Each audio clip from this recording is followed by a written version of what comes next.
Hello to another episode of our selection. In this match, I'm gonna make a unique one. Today I noticed something interesting. I watched. This is my match, so I'm just gonna use this one as a reference here. So today I noticed during a live stream by some player, he's a beginner, and he did many interesting plays, you can argue, that he didn't know the correct build orders, I didn't know how to manage his economy, what to do, how to do, when to do. It's a very complicated process, right? It's a certain growth that you have to do around the game to improve on it. So I want to focus around 10 minutes just to go around that slowly, and so what you should do, how to approach stuff like that. I think that should be very helpful for any beginner. And then I'll focus on the main action during the match, which are Grenadiers. The new update made it so we can get Grenadiers very easily from the late Middle Ages. So you're gonna see some interesting action where they work and they can do some interesting plays. So as a starting, how do you play as a player? How do you start? Well, I already skipped a lot of parts, but I can always say, you want to make sure your altar is constantly working. As a starting thing, it needs to produce. And when you start to produce, you want your 5 villagers, the beginning villagers, to make a hut. You want to make the hut. And then you want to produce 2 huts. And then a warehouse. This is something that I did in the beginning of the video, maybe you noticed it. And that's what I did. And in my warehouse, I upgraded my wood production, because I need wood. Look at this. Even with the wood production, I'm very demanding of it. High demand. I'm building my temple right now. My goal is to get to the next stage. So I need wood, and producing houses and other warehouses, preparing for the next stage is very important. It's costly to get to the next stage. So I'm also preparing some pits. You know, maybe I want to send you into action. Maybe not. You want to prepare them in case. I usually don't play in team games or free-for-all or stuff like that because I'm not used to it. But in this one, that's what I did. So now I got to the next stage. First thing I did, upgraded my stone cutter because I wanted to fully upgrade my spearmen when they get there. But my goal is first of all get my villagers, upgrade them, get food. I got here 23. Okay, where was I? Yeah. So I'm going to do the pop upgrade. I believe there are upgrades. No, not in Bronze Age. The warehouse doesn't have any upgrades in the Bronze Age. You upgrade the warehouse naturally. Do all kinds of upgrades here. If you want to spearman rush your opponent, and yeah, upgrading your spearmen, and then when everything's prepared, you can start producing spearmen. That is a very common thing to do, and right now it's 8 minutes. See there, around 9 minutes. So you can expect that by about 10-11 minutes, I'll have spearmen ready to engage. If my opponent is relatively nearby or far away, doesn't matter, I can send him and do some havoc. So this is the goal. Alright, so let's move. I'm doing upgrades for the houses because I upgraded the pop. I'm producing a bit more villagers, and then I'm going to transition into Iron Age because iron is not an issue and you can get that pretty easy. So just a few, 5 or 6 would be more than enough to satisfy the production. Now if you have food and wood, towers, that was always good. Again, the tower upgrade or archer upgrade can help the tower damage. Yeah, just preparing spearmen for any attack that I want to do. And usually in the big maps or team match, they're less useful unless you're close to your opponent. You should get cavalry or stuff like that, but that's not my point really. I'm used to play ranked, so force of habit, that's fine. So what's going to happen next? Well, going to the next age. Yeah, that's all there is to it. There's nothing to this age right now. Oh, this map is taking a lot of the PC's memory. It's pretty difficult to record it. But we'll manage. Right. Alright. Iron Age. What do I do? First thing I do, I have upgrades, right? Well, I stopped producing any more spearmen, and I'm thinking, well, I want to use the heavy spearmen, but I have my spearmen, it's far away, and I'm like, sending all of them there is not efficient, so eventually I'll stop producing them very quickly. I think I only produce 1 round and that's it, because I noticed they're useless. So the first thing I did is doing the upgrades, because economy is important. Although, at the same time I'm rushing to the next stage, because I have the resources, you know? I have the resources, so I can do that. But in the meantime, you can have more. I didn't take any of the forge upgrades, because I'm going to upgrade my forge to the next stage, so there's not much point. And I'm going Eastern Europe and not Western Europe, because it's much more easier to play Grenadiers with Eastern Europe, because you can get Grenadiers very easily at the late Middle Ages. We're just upgrading the barracks to the next age, and that's much more easier compared to West Europe. So that's the advantage of East Europe. In addition, Grenadiers need some front line, something to defend them, and you can upgrade houses to get militia. So that's something I can consider in ranked to do. So that's what you can also think about. So I upgraded all my villagers, so naturally I need to consider upgrades. Make sure I'm producing things, because those things can help me a lot. Now I'm just upgrading this thing to upgrade my turrets, because that's the only thing that really matters. Everything else not so much. Okay, right now there's a lot of action in a map, but in reality the Grenadier action is not going to be active until 5 minutes, 10 minutes, something like that. If you're thinking about Grenadiers, so Russia has, I think, soldiers, their own version of soldiers that are essentially the same thing as Grenadiers, but they're a bit upgraded.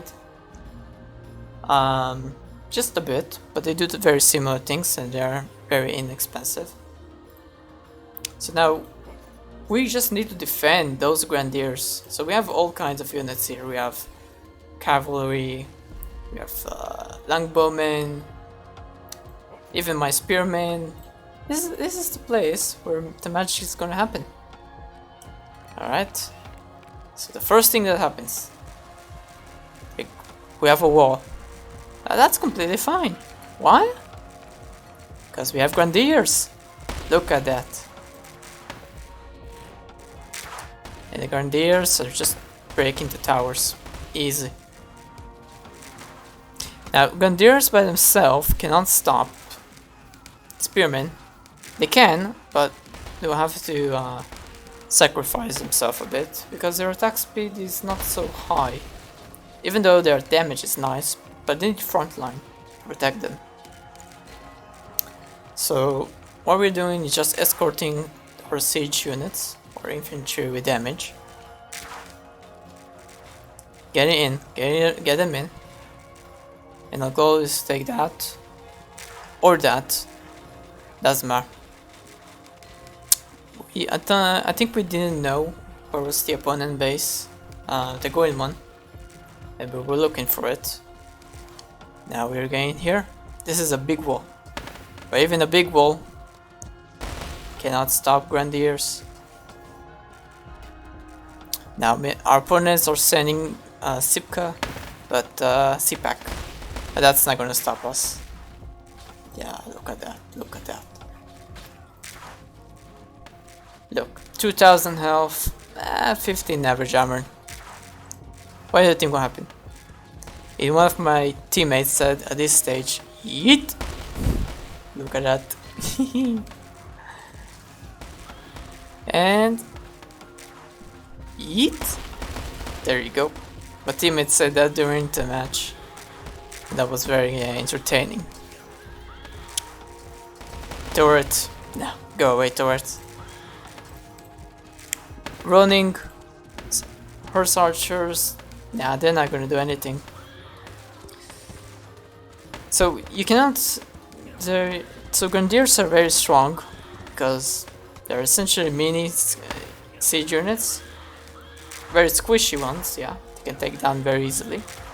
But in quantity, they do a lot. And in this time, I produced my own Grenadiers, and I'm bringing them towards this place. So it's gonna be exciting. Our next opponent, well, this one surrendered. Our next opponent is this one. And this time, I'm bringing my own from here. There you go. So another group of Grenadiers, that's my Grenadiers, are on the way. 21. You must understand, 10 Grenadiers can do 600. So 20 can do 1200. That's a lot. In 8 seconds. That's a lot. Right? We have a way. They're making a way. Yeah, but as you can see, Grenadiers are very squishy. Easily killed. But that's fine. Let's move it. Let's move it. Yeah, they die pretty fast. 20 units. But if you have enough of them, and you have something to protect them, it'll do the work.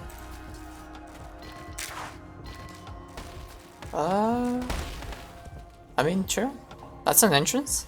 If you have a block, something blocking you, make an entrance. Look at that, look at that. Oh, where and yeet. Oof, oof. That's busted. I think we had about 50 there. And we had 2 more opponents, or just one, I think? No, 2. Oh, something is lagging.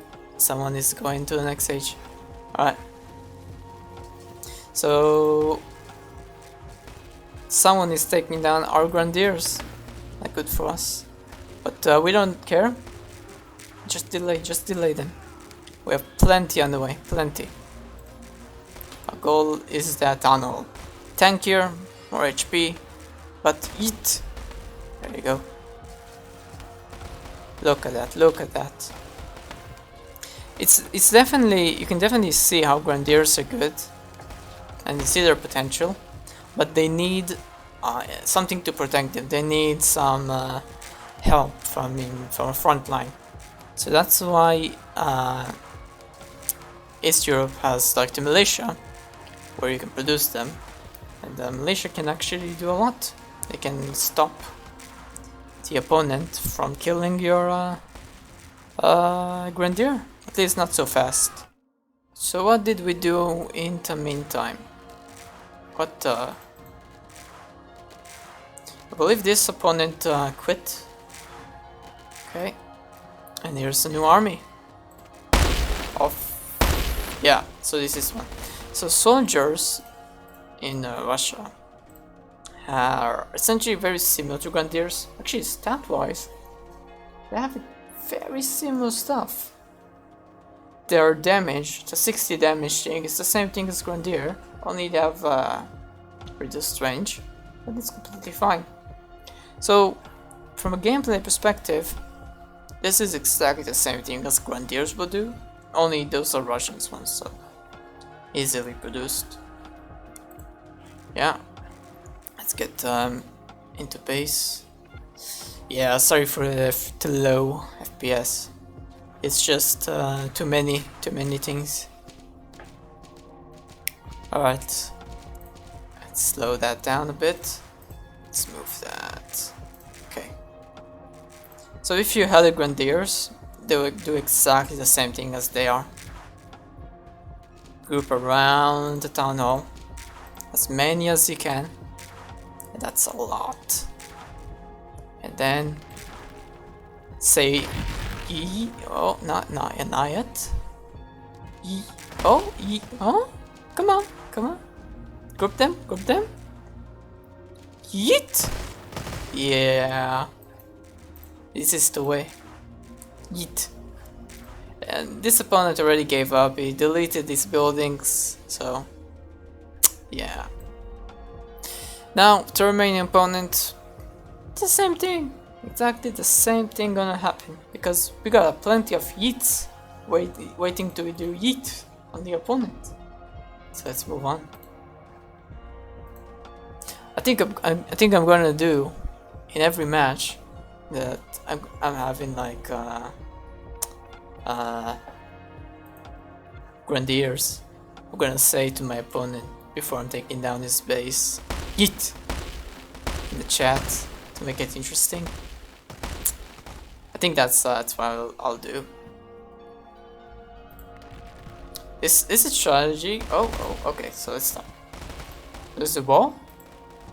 You think that matters? Yeet! The world gone.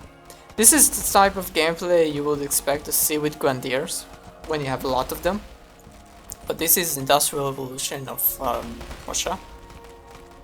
So if you want this kind of gameplay, go Russia. If you like the Grenadiers, Russia is the way. Then you can upgrade the Grenadiers into those units. I kinda like it. I might try it. I might try go Russia and eat. There we go. Not enough. But that's fine. And that's over. It's GG. Game is done. The game is done. But just as an interesting way, Lansnack can still beat all of the soldiers. Because although soldiers have damage, you still can't build frontline enemy. You need something as a backline. You need those soldiers, those Grenadiers as a backline, and your front line needs to be some militia, some infantry, something to block them. Give them time to do damage. That's the goal. And yeah, that's about it. So I hope you enjoyed this video. Essentially, it's really about how the new Grenadiers are. Are they good? Well, I definitely found them interesting and exciting. You should definitely try them out. They definitely have weaknesses, but you should be able to take down those weaknesses if you have some frontline army, and you can do that with East Europe, or if you build other stuff beside Grenadiers. So you have to mix.